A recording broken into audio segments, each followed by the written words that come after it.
Okay, we're going to try a little different format tonight. We'll do the dual record.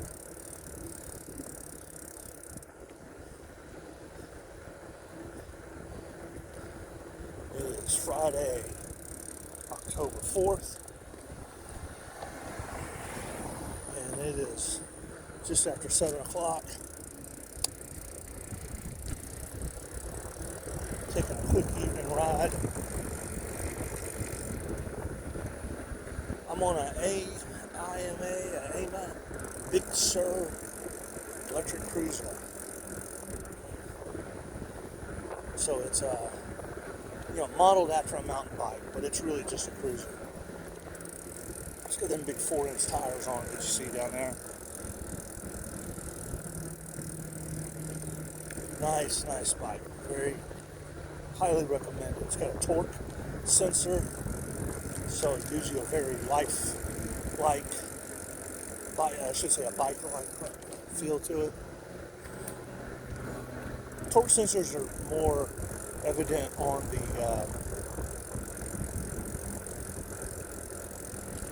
slower speeds. When you're going fast, there's not a lot of difference between a cadence sensor and a torque sensor. But when you're going slow and you're maneuvering, you can really tell the difference. It's just the bike is more responsive, and it's a more natural feel.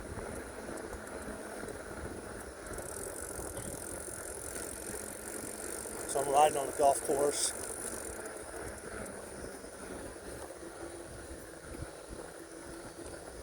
El Dorado golf course here in Missouri City, just outside Houston, Texas.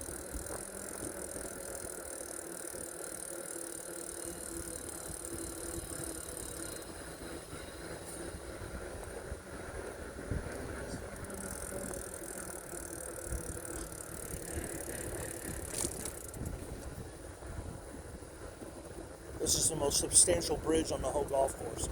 All the other ones are very rickety. I guess they did that one well because it's so close to the clubhouse.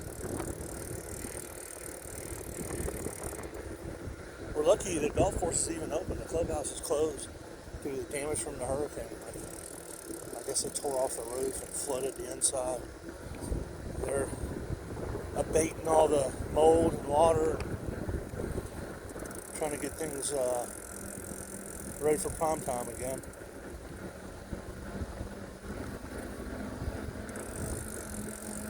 Man, so we're like 32 days away from the election, right? And I just really am not a big fan of politics. I'll tell you why. It brings out the worst in people on both sides. It brings out the worst. It ultimately makes people dishonest towards themselves and others. And I guess, there's different levels of emotional attachment to certain issues.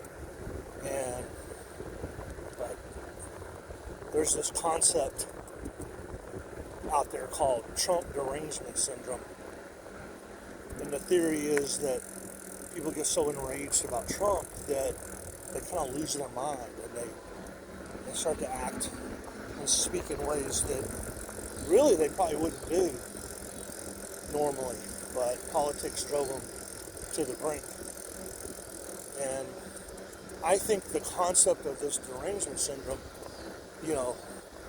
has been around for a long time. Like, this is before Trump. It's just right now, it's really evident in Trump. And I've seen it in two different ways. Like one, I have a half sister.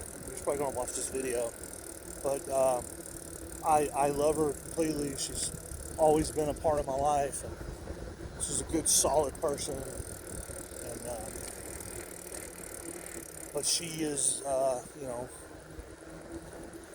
think in some ways she's like me, that she's not just completely anchored on one side or the other, but she definitely leans more on the left, where I lean more towards the right. And she seems to get really upset if I voice my opinion. And it's almost to the point where she's mentioned a couple times that she wishes I was back how I used to be. She's talking about when I was a very young boy. And I think I was a bit of a people pleaser back then. And I didn't voice politics. If people started talking politics, I really didn't have an opinion. All I cared about was BMX bikes, skateboards, you know, just having fun, man. I could care less about politics. And my parents were not heavy into politics. Like, it just wasn't a topic of discussion at my house. We didn't sit around and talk politics. So I was unprepared as I got older and I got, like at work or at school. Like, I remember my political science class at school. I was completely unprepared for that class because I had never debated politics, and I'm sitting there with people that have been debating politics, right? And in fact, my teacher at Lamarck High School, she was a state representative in her past. She had been elected and had been in state representative office for one or two terms, right? And then she come back to teach, and she was just an amazing woman. She was on the left, but she didn't push it too hard. And she was an amazing teacher. Wish I could remember her name. Maybe somebody on here will remember and tell me her name. She taught at Lamarck High School. And but we had great classes in there where she would play episodes from Oprah or Geraldo, and we would debate the issues. We would debate white supremacy in that class. You could not get away with that nowadays. No way, no how. You just couldn't do it. But we did. And, Lamarck High School, for those of you who don't know, is a predominantly, or I'll just say the majority is black. And, strong, vibrant culture. It was a great high school. I mean, back when I was going, it was considered academically excellent. I think it's slipped in the rankings some now, and maybe it's not doing so great, but at the time it was. And prior to me getting there, like in the early 80s, late 70s, it was considered, I always heard it was one of the top schools in Texas, but I don't know. But it was, and is predominantly black. So imagine sitting in a class, pardon me, imagine sitting in a political science class, a high school level one, being taught by a former state representative in a class with mainly blacks, and we're in there debating topics. Oh, hey, how's it going? It has 4 wires.